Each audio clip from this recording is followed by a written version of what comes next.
She spread wild rumors to avoid being claimed, until he saw through them and claimed her heart. When a clever bride spread rumors to avoid marrying a fearsome alpha king, she never expected that he would play along until their game of deception turned into a whirlwind romance that surprised the entire kingdom. What happened next shocked even the littlest pups. Chapter 1. The Art of Strategic Scandal. Lady Seraphina Ashworth stood before her gilded mirror, carefully applying rouge to create the appearance of excessive drinking. At 23, she possessed the kind of ethereal beauty that made kingdoms wage wars and kings abandon thrones, precisely the problem she now sought to solve through creative reputation management. "Another scandalous tale, my lady?" asked her maid Rosalind, with barely concealed amusement as she watched her mistress practice an exaggerated stumble. "Today I'm spreading word that I've been secretly meeting with the stable boys," Seraphina announced, perfecting a disheveled appearance that would horrify proper society. "By evening, the entire court will believe I'm completely unsuitable for royal marriage." The arrangement had been negotiated without her consent, a political alliance binding her to the feared Alpha King Jonathan of Ravencrest.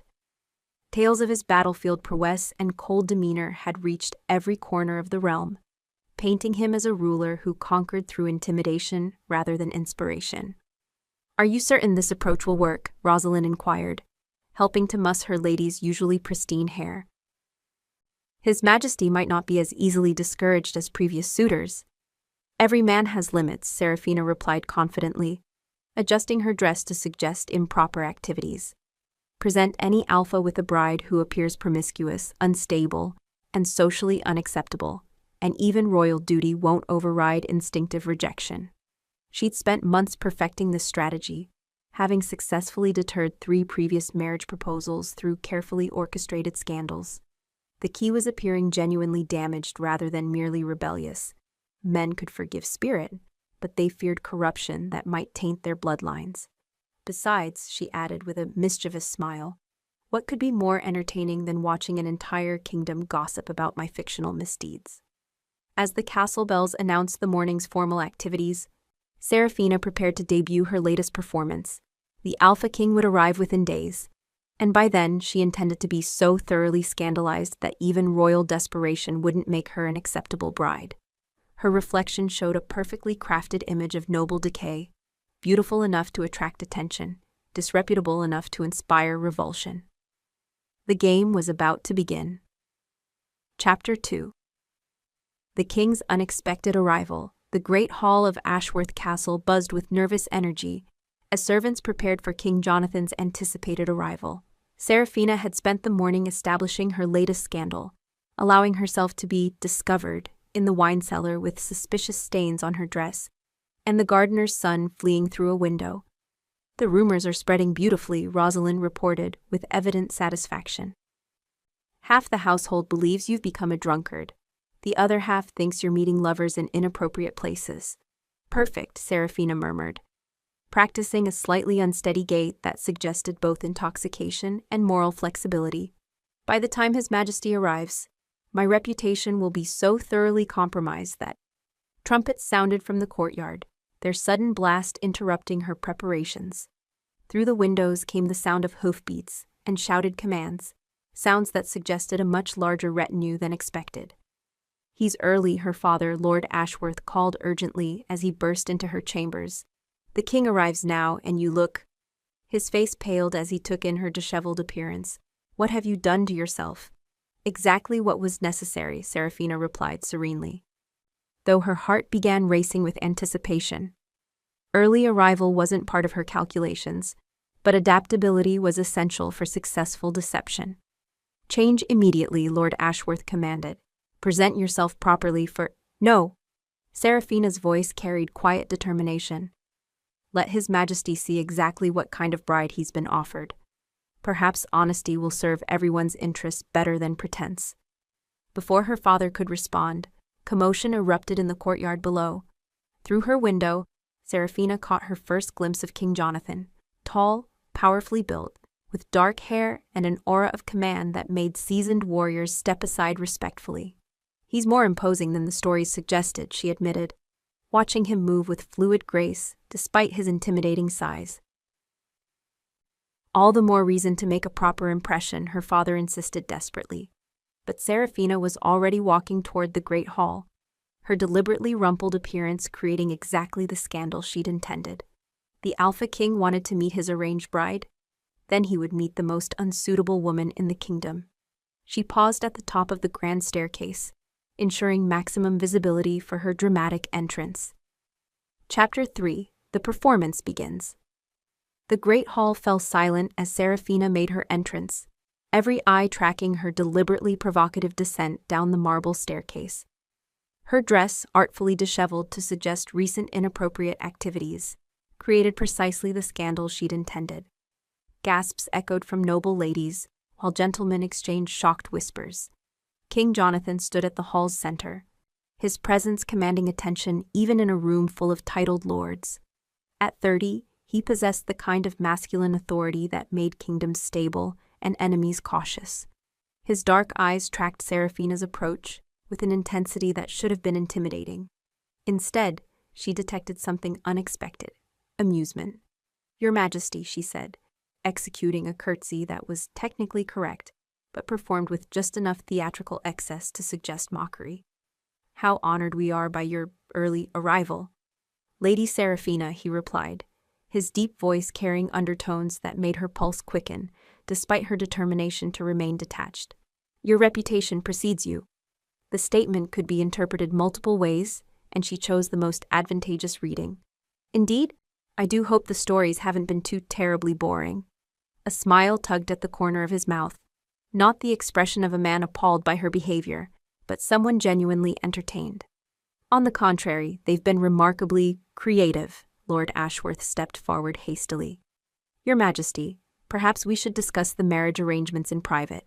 Lady Seraphina has been feeling unwell lately, which might explain her unusual presentation." "Unwell?" Seraphina laughed with calculated recklessness. "Father, I've never felt better. In fact, I was just telling the gardener's son how invigorating morning exercise can be." The scandal in that statement rippled through the assembled nobles like wildfire. Several ladies reached for their smelling salts, while gentlemen coughed diplomatically. King Jonathan, however, seemed delighted. How refreshing to meet someone who speaks directly, rather than hiding behind political niceties. "Oh, I rarely hide behind anything," Seraphina replied, with deliberate double meaning. "Life is far too short for excessive restraint." "Indeed," he agreed, stepping closer with predatory grace. "Perhaps you'd join me for a private discussion about these philosophical differences." The invitation should have concerned her, but something in his demeanor suggested he was enjoying their verbal sparring as much as she was. Chapter 4: The Hunter and the Hunted. The private solar where King Jonathan had requested their conversation felt smaller with his presence filling it.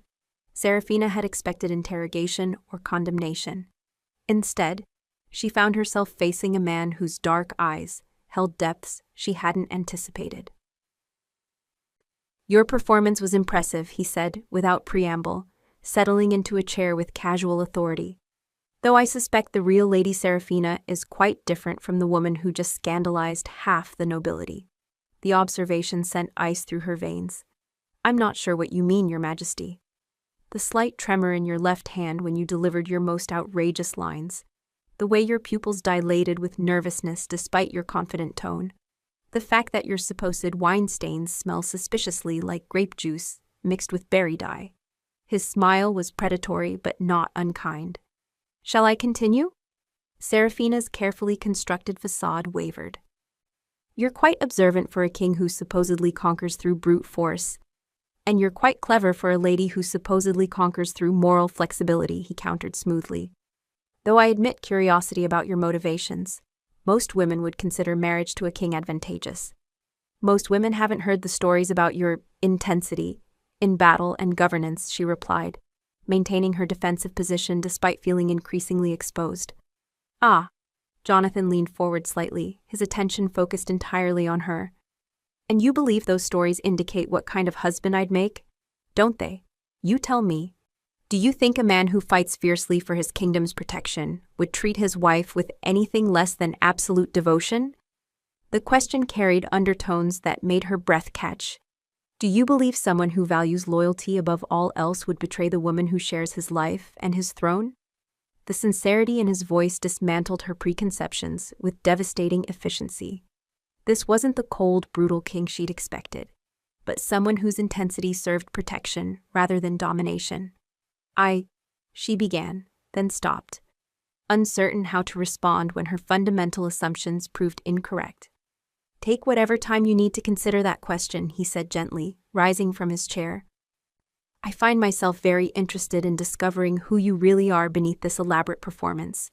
As he moved toward the door, Seraphina realized her strategic scandal had backfired completely. Instead of driving him away, she'd intrigued him. And worse, she was beginning to find him intriguing as well. Chapter 5. The Game Evolves. That evening's formal dinner became a battlefield of wit and charm as Seraphina attempted to salvage her reputation destruction campaign. She'd planned to appear at the feast drunk and disheveled, but King Jonathan's unexpected perceptiveness had shaken her confidence in simple tactics. Lady Seraphina, he said as she approached the high table, you look remarkably recovered from your earlier indisposition. She'd changed into an elegant gown, abandoning her scandalous appearance in favor of a different strategy. The evening air has a wonderfully clarifying effect, Your Majesty. Indeed? And here I thought you preferred the stimulating atmosphere of wine cellars and garden sheds. The reference to her morning's manufactured scandal should have embarrassed her, but his tone suggested shared amusement rather than judgment.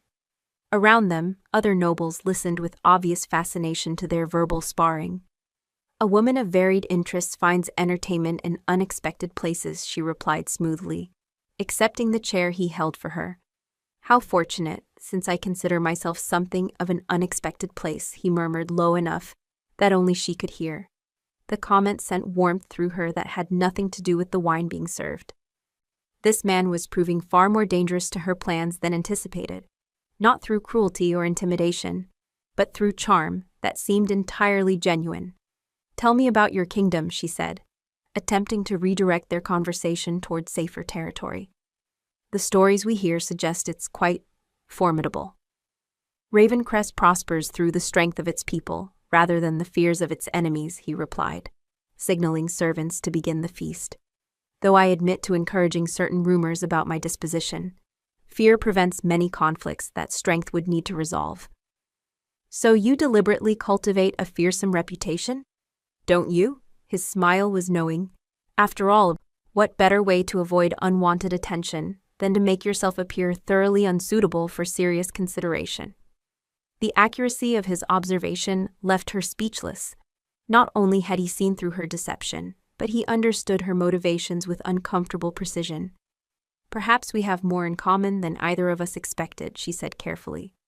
Perhaps we do, he agreed, his dark eyes holding promises that made her pulse race, despite every logical reason to maintain her guard. Chapter 6. Unraveling Defenses. The morning brought an invitation that surprised everyone. King Jonathan requested Lady Seraphina join him for a private ride through the countryside. Her father's panic was visible, but refusing a royal request would create more problems than accepting it. Are you certain this is wise? Rosalind asked as she helped Seraphina into her riding habit.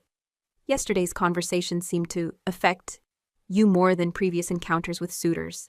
He's different, Seraphina admitted reluctantly, but that doesn't change the fundamental problem. Marriage to any king means losing my freedom to make my own choices.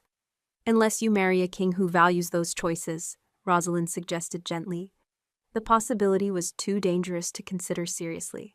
Seraphina had spent years building walls around her heart, and one charming conversation couldn't demolish such carefully constructed defenses. King Jonathan waited in the courtyard astride a magnificent black stallion, his presence commanding even in casual riding clothes.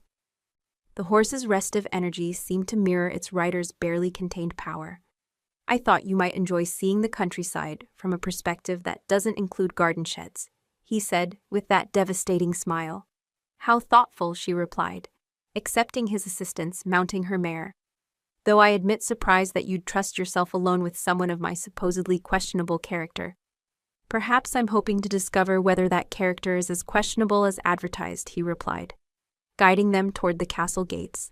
They rode in comfortable silence through fields painted with autumn colors, the landscape rolling away in waves of gold and amber. The peace was unexpected. Seraphina had anticipated continued verbal sparring, not this easy companionship that felt disturbingly natural. "Why do you really fear marriage?" Jonathan asked eventually, his tone gentle enough to encourage honesty. "Because I've watched what it does to women," she replied, before caution could stop her. "My mother was brilliant, educated, passionate about music and literature. After marriage, she became a decorative ornament whose only acceptable topic of conversation was her children's accomplishments. And you believe all marriages follow that pattern, don't they?" He considered the question seriously, not if both partners choose differently.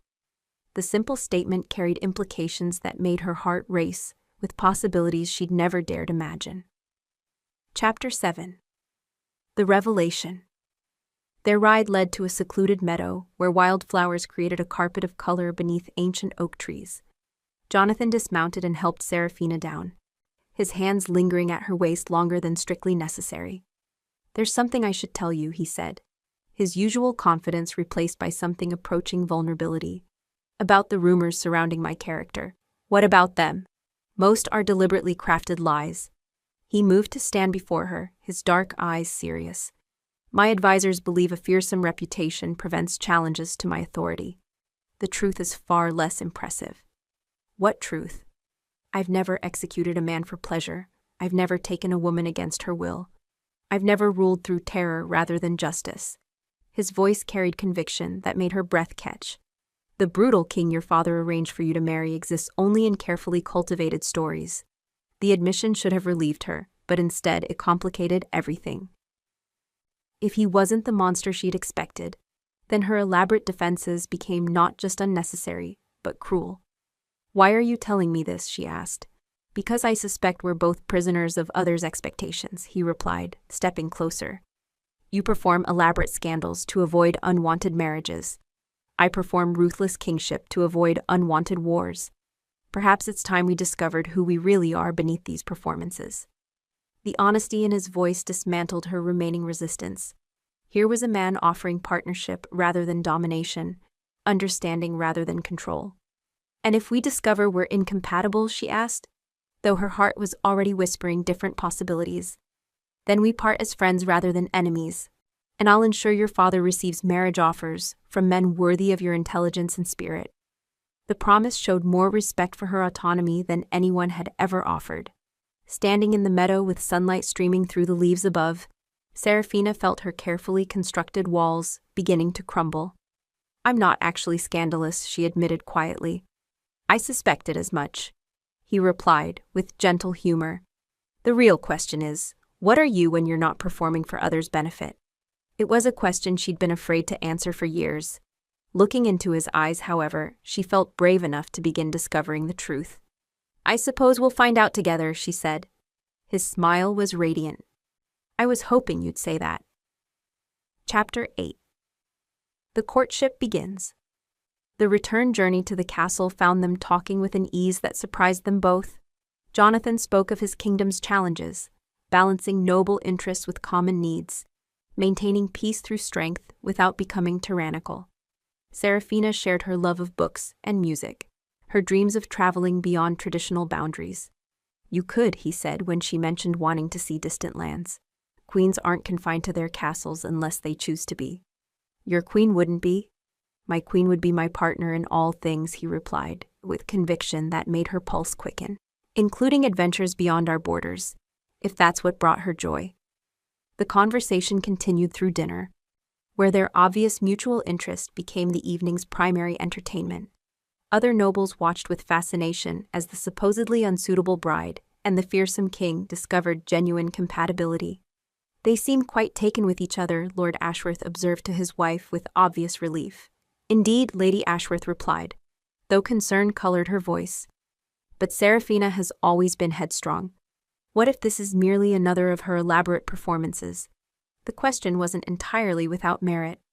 Seraphina found herself wondering if her growing attraction to Jonathan was genuine, or simply response to his unexpected understanding of her situation. Tell me about your first impression of me, she requested as they walked through the castle's moonlit gardens after the feast. Honestly, he smiled. That devastating expression that made her heart race. I thought you were either the most accomplished actress I'd ever encountered, or the most desperate woman in the kingdom. And now? Now I think you're both brave and terrified. Brilliant and uncertain, performing strength while hiding vulnerability. His voice grew gentle, rather like myself, actually. The parallel hadn't occurred to her, but its accuracy was undeniable. They were both rulers of their respective domains, both hiding true natures behind elaborate facades, both afraid that honesty might lead to rejection or exploitation. Is this wise? She asked, as they paused beside a fountain where water sparkled with reflected starlight. Probably not, he admitted. But wisdom has always been overrated compared to authenticity. When he leaned closer, she didn't retreat. When his lips touched hers, gentle and questioning, she answered with enthusiasm that surprised them both. The kiss tasted like possibility and hope, dangerous flavors for someone who'd spent years avoiding both. Chapter 9. The opposition forms. News of the budding romance between King Jonathan and Lady Seraphina spread through the noble houses like wildfire, creating reactions that ranged from delight to dismay. While many celebrated the prospect of a love match between their rulers, others saw opportunity in the changing political landscape.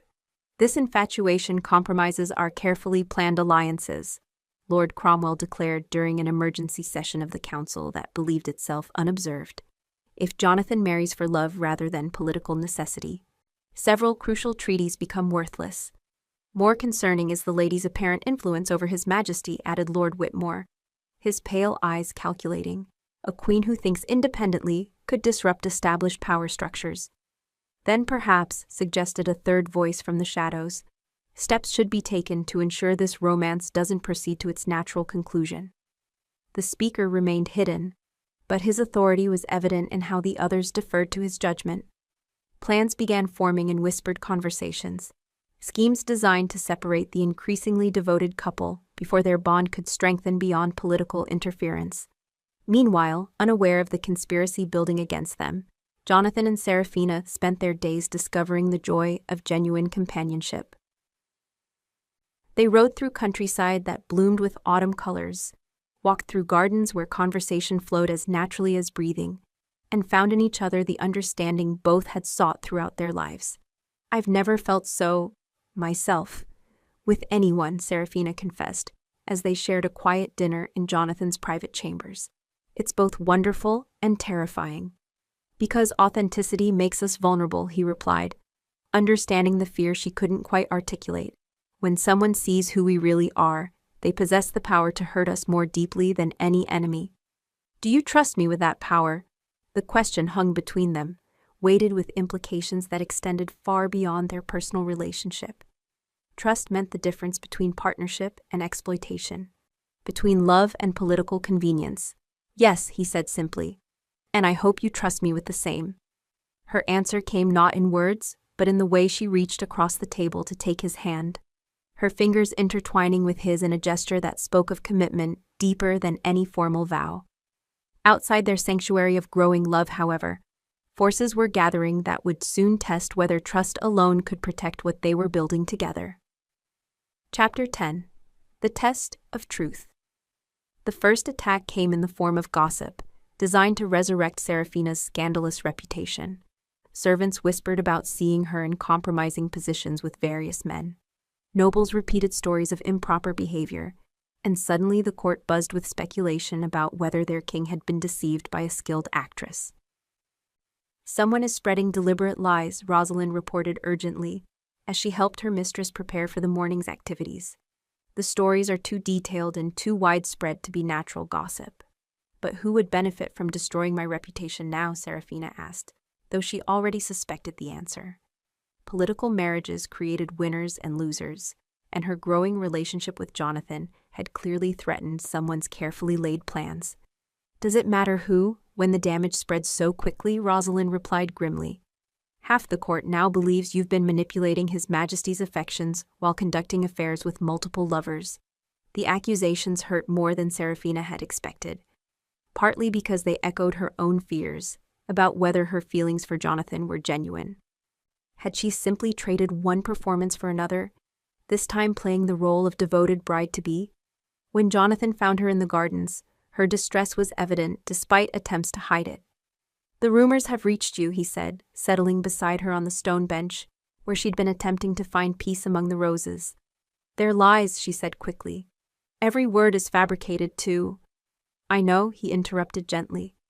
"The same people spreading stories about your supposed infidelity have been encouraging me to reconsider my options regarding marriage alliances." "You believe me?"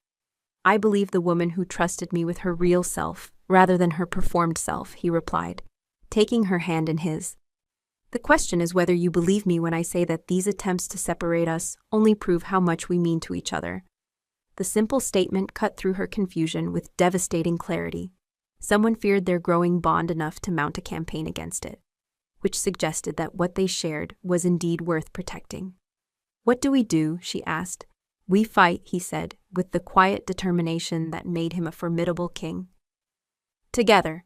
His hand squeezed hers, and in that gesture, Seraphina found the courage to stop questioning her own heart.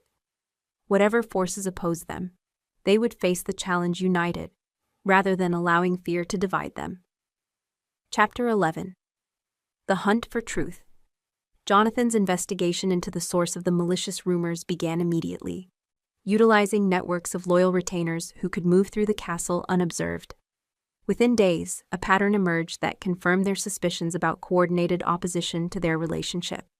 The lies originate from three primary sources, Captain Morrison reported during a private meeting in Jonathan's study: Lord Cromwell's household, Lord Whitmore's circle of influence, and someone operating from the shadows whose identity remains unclear. "Motives?" Jonathan asked. "Political disruption, primarily. Your marriage to Lady Seraphina interferes with several proposed treaties that would benefit their personal interests." Morrison's expression grew grim. "But there's something more concerning, Your Majesty. References to alternative arrangements that suggest they're not simply trying to prevent your marriage. They're actively working toward a different outcome." The implications sent ice through Jonathan's veins. An alternative arrangement could mean anything from forcing him to marry a different bride to more permanent solutions that would eliminate the problem entirely. "Double the guard around Lady Seraphina," he commanded, "and ensure she's never alone outside secure areas of the castle." Meanwhile, Seraphina conducted her own investigation, using her connections among the castle's female staff to trace the gossip network back to its sources. What she discovered confirmed their worst fears about the conspiracy's scope and sophistication. "They have people placed throughout the household," she reported to Jonathan that evening. "Servants, ladies-in-waiting, even some of the guards. This isn't amateur political maneuvering. It's a professional operation designed to control the kingdom's succession." "By controlling who I marry," Jonathan realized grimly. "Or preventing you from marrying at all," she suggested. "Dead kings can't make inconvenient romantic choices." The possibility that their enemies might resort to assassination attempts made their situation far more dangerous than simple political opposition. They were no longer just fighting for their right to choose each other. They were fighting for their lives. "We need allies," Jonathan decided. "People whose loyalty can't be bought or intimidated." "I may know where to find them," Seraphina said thoughtfully. "But it will require trusting people who have reasons to hate the current power structure as much as we do." Her suggestion would lead them into alliances that challenge traditional boundaries, but conventional approaches had clearly failed to protect them from enemies hiding within their own court. Chapter 12. Unlikely Alliances. Seraphina's proposed allies proved to be the servants, craftsmen, and common folk who formed the castle's invisible foundation. These people, often overlooked by nobles, focused on grander political schemes, possessed intimate knowledge of daily operations and loyalty based on actual treatment, rather than theoretical obligation.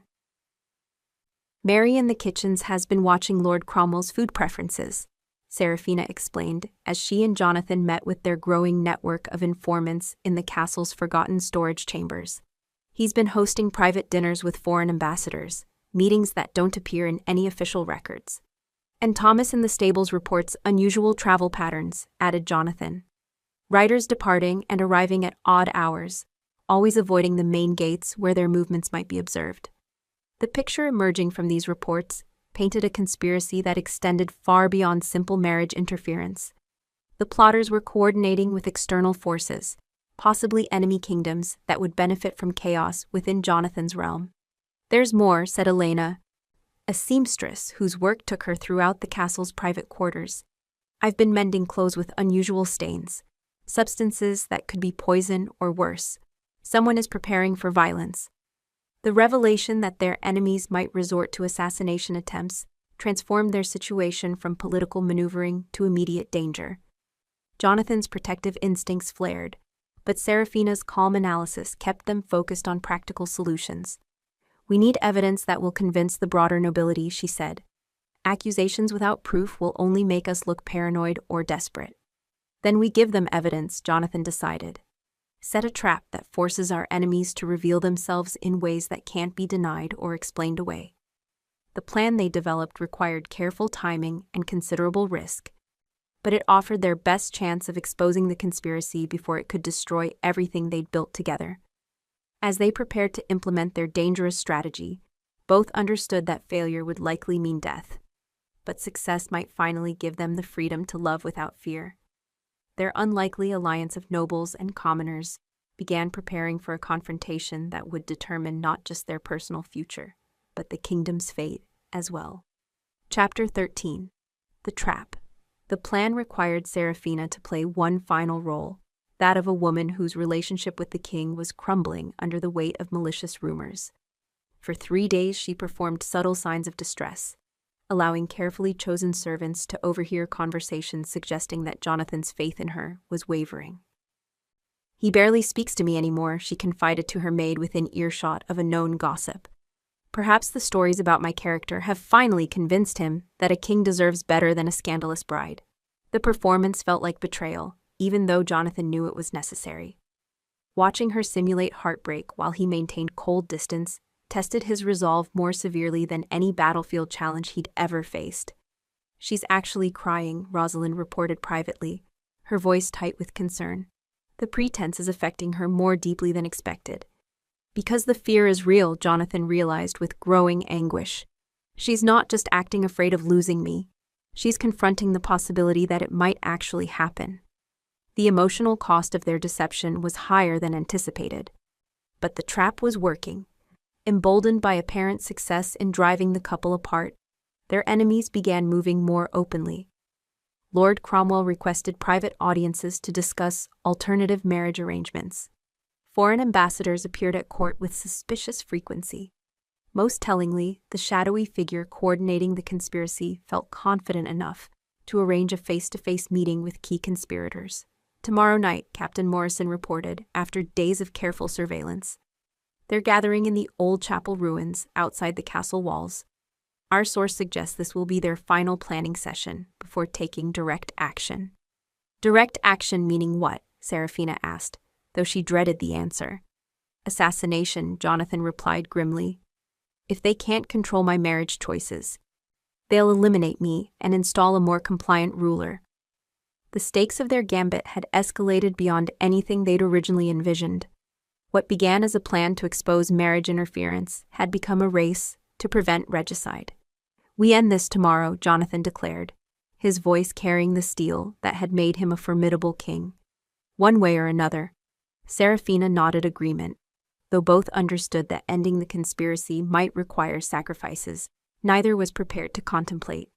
Their love had survived deception and political maneuvering, but could it survive the violence that seemed increasingly inevitable? Chapter 14. The Revelation. The confrontation at the chapel ruins unfolded with devastating swiftness as Jonathan's forces surrounded the conspirators during their clandestine meeting. Hidden among the shadows, he and Seraphina witnessed conversations that revealed the full scope of the plot against them. "The assassination must appear accidental," Lord Cromwell was saying, as torchlight flickered across stone walls. "Perhaps a hunting incident or riding accident that removes both the king and his unsuitable bride simultaneously." "Foreign allies stand ready to support the succession," added Lord Whitmore. "Young Prince Marcus can be guided more easily than his stubborn older brother." The casual discussion of murdering Jonathan and installing his malleable younger brother as a puppet ruler sent fury through Seraphina that matched her beloved's own rage. These men weren't just threatening their relationship, they were planning to destroy the kingdom's independence. But the night's greatest shock came when the conspiracy's hidden leader finally stepped into the light, revealing an identity that left both Jonathan and Seraphina stunned into silence. "Uncle," Jonathan whispered, recognizing the man who had helped raise him after his parents' death. Lord Aldrich, Jonathan's trusted advisor and father figure, stood at the center of the treasonous gathering with the authority of someone accustomed to commanding such meetings. "The boy's infatuation has made him unfit to rule," Aldrich was explaining to his co-conspirators. "Emotional weakness invites conquest from stronger kingdoms.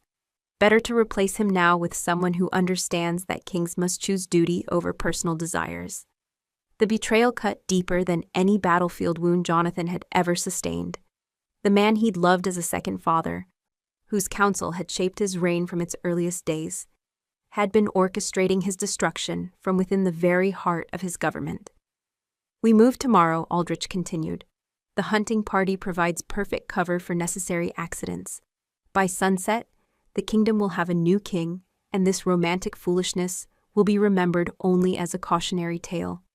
Jonathan's hand found Seraphina's in the darkness, their fingers intertwining as they confronted the magnitude of the threat facing them. The conspiracy wasn't just political, it was personal, orchestrated by someone who understood Jonathan's vulnerabilities better than anyone else alive. "Signal the attack," Jonathan whispered to Captain Morrison, knowing that hesitation would only give their enemies time to escape or implement their murderous plans. The battle for his throne and their lives was about to begin. Chapter 15. The battle for love steel rang against stone as Jonathan's loyal forces stormed the chapel ruins, trapping the conspirators before they could scatter into the night.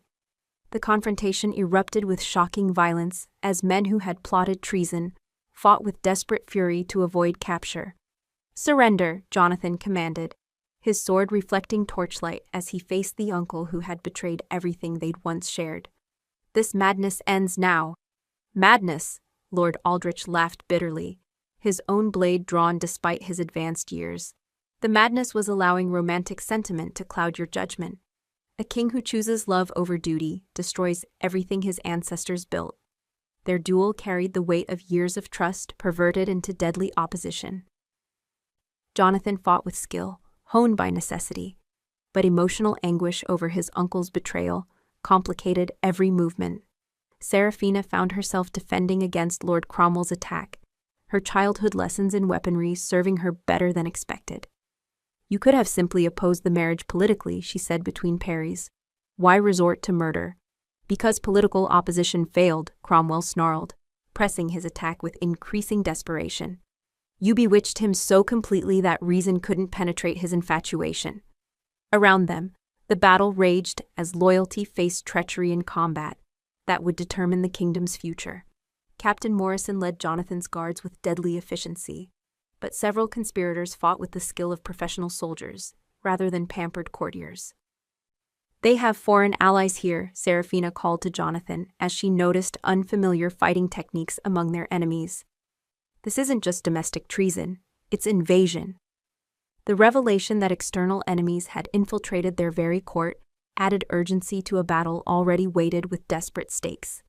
If the conspirators escaped to summon reinforcements, the kingdom faced civil war that could destroy everything Jonathan had built. "No quarter for traitors," Jonathan commanded, his blade finding Lord Whitmore's heart in a movement that ended one threat permanently. "But spare those who yield. We'll need their testimony to expose the full scope of this conspiracy." The tide of battle gradually turned in their favor as superior numbers and righteous fury overcame the conspirators' initial advantages. But victory's price was measured in blood spilled by men who had once shared loyalty to the same crown, now divided by irreconcilable differences about what that loyalty demanded. Chapter 16. The price of victory dawn revealed the full cost of their victory, as bodies lay scattered among the chapel ruins like grim testament to the night's violence. Lord Aldrich knelt in chains, his rebellion ended but his defiance unbroken even in defeat. You think this changes anything? He asked as Jonathan stood over the man who had shaped his youth. Love doesn't make kingdoms strong. It makes them vulnerable to enemies who understand that emotion is weakness. And hatred makes them vulnerable to enemies who understand that isolation is death, Jonathan replied wearily. Your way led to this moment, uncle. Perhaps mine will lead somewhere better. The conversation carried the weight of fundamental disagreement about what made effective leadership. Aldrich represented old traditions that prioritized duty over emotion, while Jonathan embodied newer ideas about the strength that came from genuine connection. What will you do with them? Seraphina asked, indicating the surviving conspirators who awaited their king's judgment. Justice, Jonathan decided. Public trials that reveal the full scope of their treason, followed by appropriate punishment for those who betrayed their oaths of loyalty. The trials that followed exposed corruption that reached into every level of government, shocking the nobility with revelations about how thoroughly their trust had been exploited. Foreign gold had bought domestic traitors. External enemies had manipulated internal politics, and the kingdom's independence had been bartered away in secret negotiations. The damage runs deeper than we imagined, Seraphina observed, as they reviewed evidence that painted a disturbing picture of systematic betrayal. How do we rebuild trust when so many proved unworthy of it? By demonstrating that trust is still possible, Jonathan replied, his hand finding hers in a gesture that had become natural. By showing that some bonds are strong enough to survive any test. Their relationship had indeed survived tests that would have destroyed lesser connections. Deception, political interference, attempted assassination, and the discovery that enemies had operated from within their most trusted circle. The kingdom needs to see us united, he continued. Not because duty demands it, but because love creates something stronger than fear ever could. The wedding plans that had been delayed by conspiracy and violence resumed with new urgency, but also with deeper meaning. They would marry not just as political allies, but as partners who had proven their commitment under the most extreme circumstances imaginable. Chapter 17. The Royal Wedding. The Cathedral of Ravencrest had never hosted a ceremony quite like the one that united King Jonathan and Lady Seraphina in bonds that transcended political necessity. The assembled nobility included foreign dignitaries, who had come to witness this union between a king who had survived assassination attempts and a bride who had helped save his throne. Today we celebrate not just a marriage, but the triumph of authentic love over calculated ambition, proclaimed Archbishop Marlowe as he conducted the ceremony. These two souls have proven that the strongest foundations for any kingdom are trust, courage, and mutual devotion. Seraphina wore a gown that managed to be both elegant and practical, beautiful enough for a royal wedding, but designed by someone who understood that queens might need to defend their realms alongside their husbands. Jonathan stood beside her in ceremonial armor polished to mirror brightness, a king who had learned that true strength came from vulnerability shared with the right person. I take thee not because duty demands it, Jonathan said when the moment came for personal vows, but because my heart chose thee when my mind still feared the consequences of such choosing.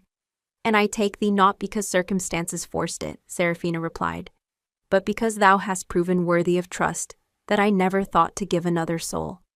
The kiss that sealed their union carried the passion of two people who had fought for the right to love each other, survived attempts to tear them apart, and emerged stronger for having faced such trials together. The celebration that followed lasted 3 days, with festivities that included everyone from the highest lords to the humblest servants who had helped expose the conspiracy against them. Food, music, and joy flowed freely as the kingdom celebrated not just their ruler's happiness, but their own freedom from the shadow of treachery. Did you ever imagine, Rosalind asked as she helped the new queen prepare for her wedding night, that your elaborate plan to avoid marriage would lead to finding the perfect husband? Perfect is a strong word, Seraphina replied, with a smile that outshone her wedding jewels. But he's perfectly suited to me, which is far more important than theoretical perfection. Outside their chambers, the kingdom settled into the peace that came from having leaders who ruled through partnership rather than domination, love rather than fear. Chapter 18. The Honeymoon Interrupted. 3 weeks into their married bliss, disturbing reports began arriving from the northern borders that threatened to cut short the royal honeymoon. Foreign armies were massing beyond the mountain passes. and intelligence suggested they were coordinating with remaining sympathizers of the failed conspiracy. Lord Aldrich's treachery apparently extended beyond domestic politics, Captain Morrison reported grimly as he briefed the royal couple in their private study. His foreign contacts didn't abandon their plans when the conspiracy failed. They simply adapted their approach. Meaning what exactly? Seraphina asked, though she dreaded the answer. Invasion, Jonathan replied, his expression darkening as he studied the military reports. If they can't install a puppet ruler through political manipulation, they'll conquer the kingdom directly and impose their own choice of monarch. The threat was serious enough to require immediate action, but it came at the worst possible time. The kingdom was still recovering from the purges that had followed the conspiracy trials. Many key positions remained unfilled, and the military was stretched thin from rooting out traitors within its own ranks. How long do we have? Seraphina asked. Perhaps a month before they can complete their preparations and move through the passes, Morrison estimated. But that assumes normal weather conditions. An early spring could give them access to routes we thought would remain blocked until summer. Then we prepare for war, Jonathan decided, though regret colored his voice. Gather the loyal lords and begin mobilizing our forces. If enemies want to test our resolve, they'll discover what happens when they threaten something we've fought so hard to build. Seraphina listened to the military planning with growing determination. I want to help, she announced, surprising the men with her intensity, not as a decorative queen safely hidden in the castle, but as someone who understands that this kingdom is worth defending. The danger, Jonathan began, is exactly why I need to be involved, she interrupted firmly. We've proven that we're stronger together than apart.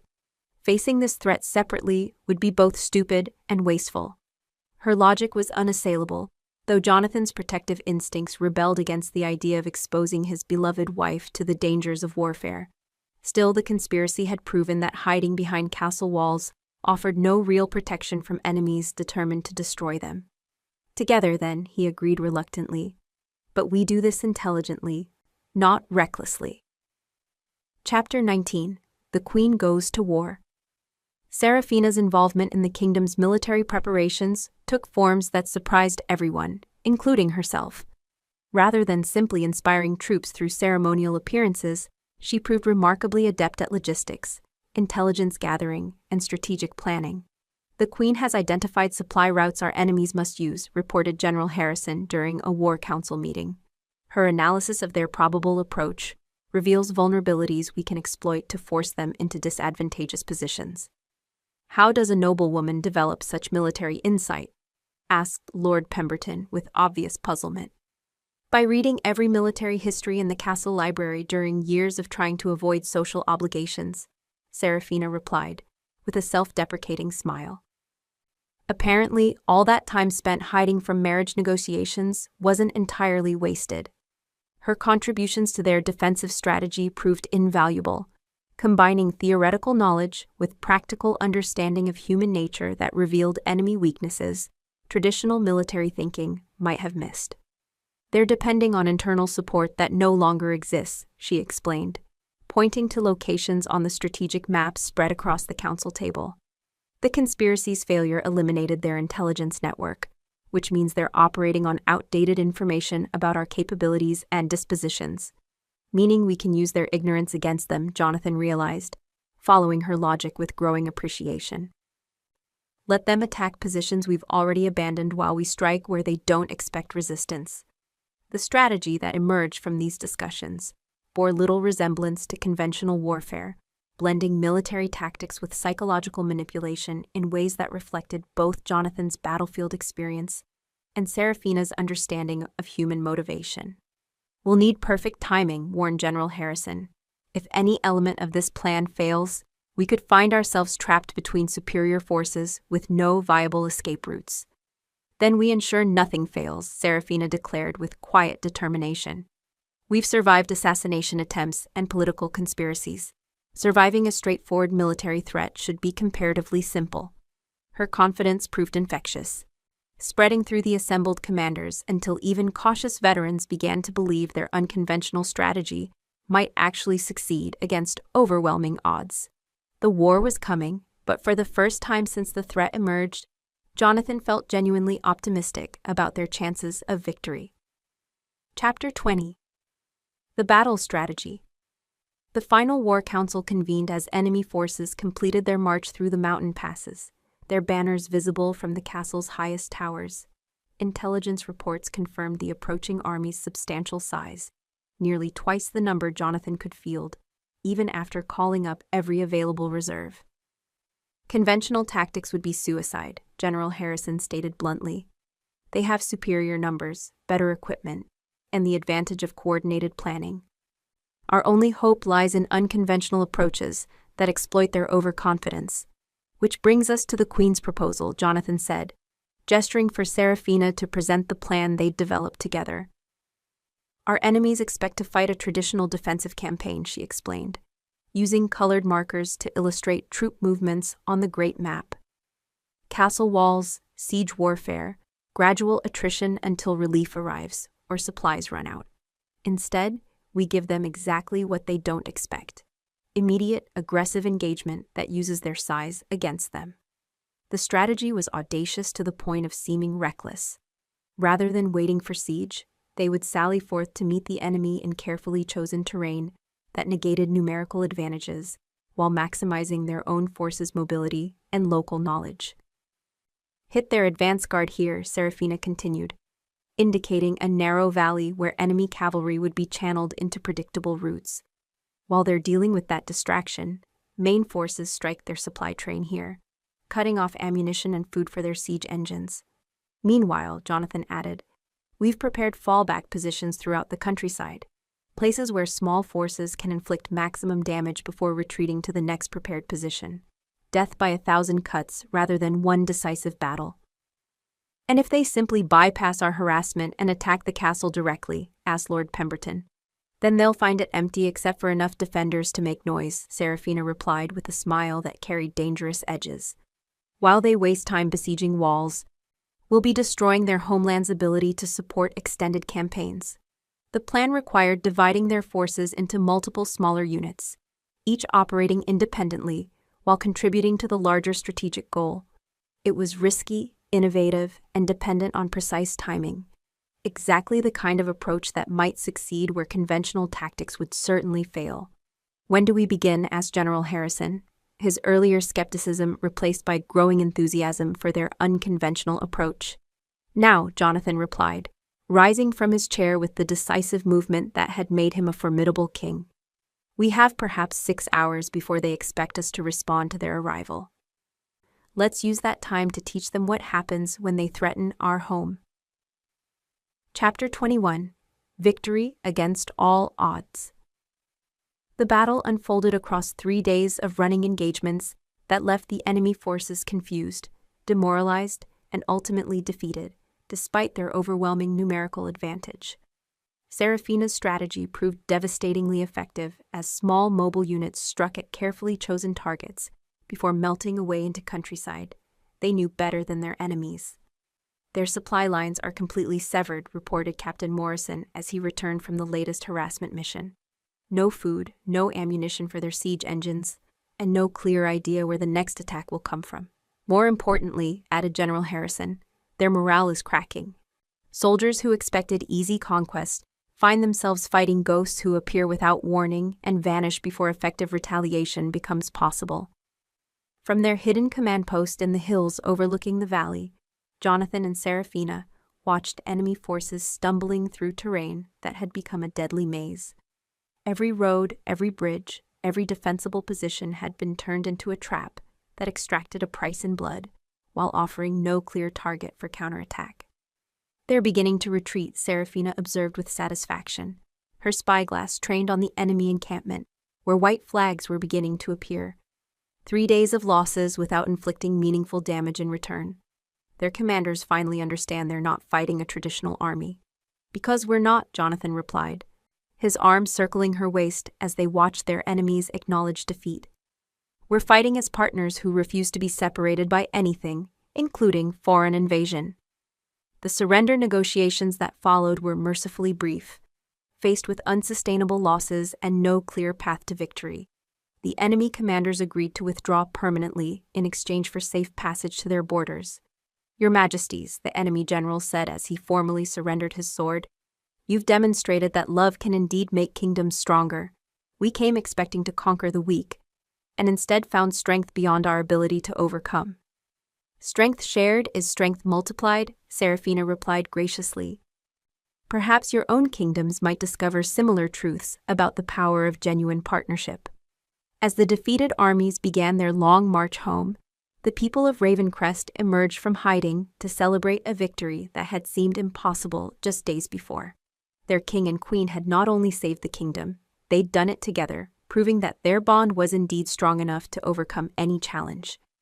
The honeymoon that had been interrupted by war resumed with deeper sweetness for having been tested by such extreme circumstances. Chapter 22. The new era begins. 6 months after their victory over the foreign invasion, King Jonathan and Queen Seraphina had settled into a rhythm of shared governance that impressed observers from neighboring kingdoms. Their partnership model, where decisions were made through genuine consultation rather than royal decree, was producing results that challenged traditional assumptions about effective leadership.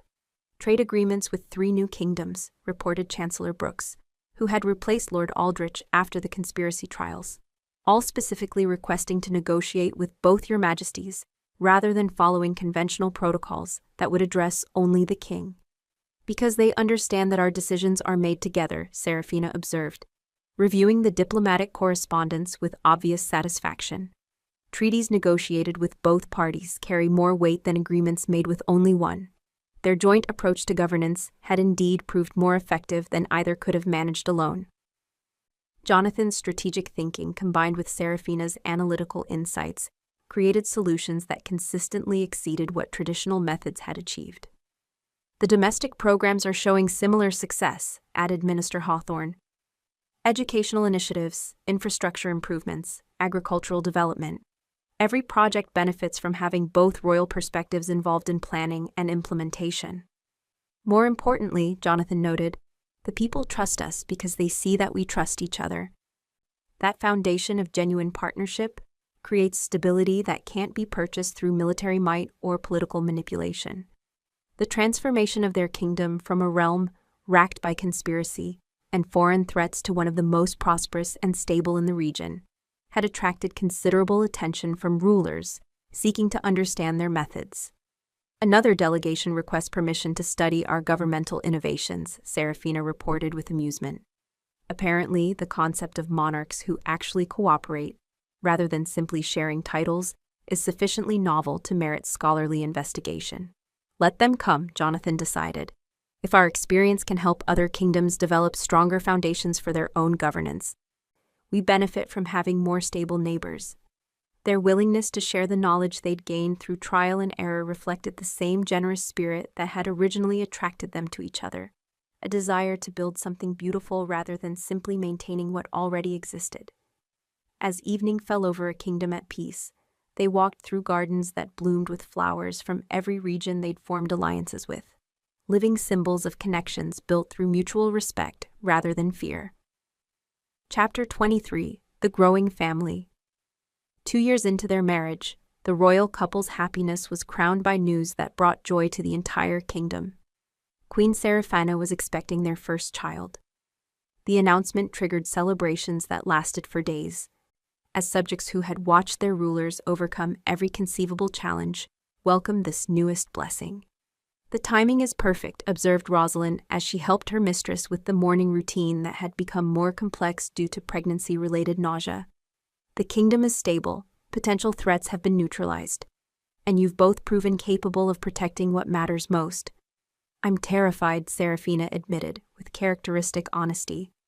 Not of childbirth itself, but of the responsibility. How do we raise a child who will someday rule this kingdom without letting the burden crush their spirit? It was a concern that had kept both prospective parents awake during many recent nights. They'd seen what royal expectations could do to young souls, how the weight of duty could destroy natural joy and curiosity. By ensuring they understand that leadership serves others rather than dominating them, Jonathan suggested as he joined them in the Queen's chambers. By teaching them that strength comes from connection rather than isolation, and by making sure they know they're loved for who they are, not what they represent, Seraphina added, her hand moving instinctively to her still flat stomach. The pregnancy progressed smoothly, though Seraphina continued participating in governmental affairs with typical determination. Her insistence on maintaining her advisory role through all but the final weeks impressed both supporters and skeptics. The Queen sets a remarkable example, observed Lady Catherine during one court gathering, demonstrating that motherhood enhances, rather than diminishes, a woman's capacity for meaningful contribution. Because she has a partner who supports her choices, rather than limiting them, replied Lady Margaret with obvious approval. Their marriage shows what becomes possible when both people are allowed to be fully themselves. The conversations reflected broader changes in how their subjects understood relationships and responsibilities. The royal couple's partnership had indeed created new possibilities for how men and women might collaborate, rather than competing for dominance. As Seraphina's pregnancy advanced, the kingdom prepared to welcome a new heir who would grow up in a world shaped by parents who had proven that love could indeed conquer any obstacle when supported by wisdom, courage, and unwavering commitment to each other. Chapter 24. The Royal Heir. The birth of Prince Alexander brought joy that exceeded even the most optimistic expectations. Born during a spring dawn that painted the sky in shades of gold and rose, the heir to Ravencrest entered the world with the healthy cry that announced strong lungs and determined spirit. "He has his father's stubborn chin and his mother's intelligent eyes," proclaimed the royal physician with obvious delight. "A combination that suggests he'll be formidable indeed when he reaches maturity." Seraphina cradled her son with the fierce protectiveness that had become her signature trait, while Jonathan marveled at the tiny fingers that grasped his with surprising strength. The child represented not just personal joy, but the future of everything they'd built together. "What kind of world will we leave him?" Seraphina wondered aloud as they settled into the first quiet moments of their expanded family. "A better one than we inherited," Jonathan replied with conviction. "A kingdom where partnership is valued over domination, where love is seen as strength rather than weakness, where the next generation can build on foundations of trust instead of fighting to overcome legacies of fear." The christening ceremony drew representatives from every allied kingdom, all eager to meet the prince, whose parents had revolutionized concepts of effective governance. The service itself blended traditional elements with innovations that reflected the royal couple's collaborative approach. "May this child grow in wisdom and compassion," intoned Archbishop Marlowe as he performed the sacred rites. "May he understand that true leadership serves others, and may he inherit the best qualities of both his remarkable parents." The celebrations that followed lasted a full week, with festivities that included everyone from visiting dignitaries to the humblest castle servants. Food, music, and joy flowed freely as the kingdom welcomed its newest member. "He'll never lack for people who love him," observed Captain Morrison as he watched Prince Alexander sleep peacefully, despite the celebratory noise surrounding his cradle. "More importantly," Seraphina replied, "he'll grow up understanding that love is something to be shared, rather than hoarded. That may be the most valuable inheritance we can provide."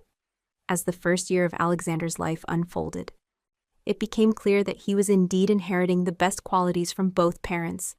Jonathan's strategic thinking combined with Seraphina's analytical curiosity, expressed through an engaging personality that charmed everyone who met him. The royal family was complete, and their kingdom had never been stronger. Chapter 25. The Legacy of Love. 5 years after their tumultuous courtship began, King Jonathan and Queen Seraphina stood on the castle battlements, watching Prince Alexander play in the gardens below with children from noble and common families alike. The sight epitomized everything they'd worked to achieve, a kingdom where partnership transcended traditional boundaries. "Do you ever regret the complications our love brought?" Jonathan asked, echoing a question that had occasionally surfaced during their most challenging moments. "Never," Seraphina replied without hesitation. "Every difficulty taught us something valuable about trust, courage, or the importance of choosing love over fear.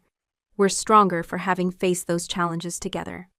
Their kingdom reflected that strength in ways both obvious and subtle. Diplomatic relationships flourished because other rulers trusted monarchs who demonstrably trusted each other. Trade prospered because merchants felt confident dealing with a stable government. Innovation thrived because subjects felt safe proposing new ideas to leaders who valued collaboration over tradition. The university applications continue increasing, reported Chancellor Brooks during their weekly review of kingdom affairs. Students from across the continent want to study governmental philosophy in the realm that proved partnership produces better results than dominance. Let them come, Seraphina decided.